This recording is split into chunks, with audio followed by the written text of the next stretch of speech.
শ্রীপুর ঈদগাহ হচ্ছে পশ্চিমবঙ্গ রাজ্যের মালদা জেলার পুখুরিয়া থানার অন্তর্গত শ্রীপুর 1 নম্বর অঞ্চলের অন্তর্গত শ্রীপুর গ্রামের ঈদগাহ। এই ঈদগাহটা বিশাল বড়। এখানে 5 গ্রামের লোক একসাথে জমায়েত হয়ে শ্রীপুর ঈদগাহে নামাজ আদায় করে। আর এটা মালদা জেলার বৃহত্তম এবং দ্বিতীয় বড় ঈদগাহ। এখানে প্রচুর লোক হয়, জনসংখ্যা অনেকটা হয়, প্লাস এখানে সবাই শান্তিপূর্ণভাবে নামাজ পড়ে। নামাজের পর সবাই একে অপরের সাথে গলা মিলে। এবং এই শ্রীপুর ঈদগাহটা অনেক বড় ঈদগাহ। আর শ্রীপুর পুরো এলাকা থেকে এখানে লোক আসে এবং আশেপাশের লোকরাও এখানে নামাজ পড়তে আসে। এবারে ঈদগাহ ঈদের নামাজ হলো 2026 সাল বছর এবার চলছে।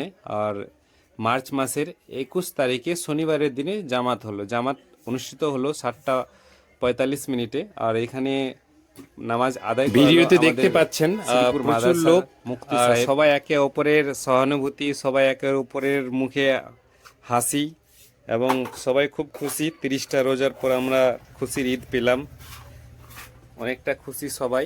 আর এখানে খুবই ভালো লাগলো এই শ্রীপুর ঈদগাহতে। আমাদের ঈদগাহ, আমাদের গর্ব, শ্রীপুরের গর্ব।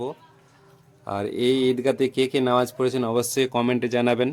আর প্রচুর পুরো শ্রীপুর এলাকাবাসী কে দেখতে পাবেন এই ভিডিওর মাধ্যমে, যে একে অপরের সাথে সবাই খুশি, মাথায় টুপি, নতুন কাপড় পরে ঈদগাহতে চলে এসছে সময় মতো। তাও এবারে একটু সমস্যা ছিল।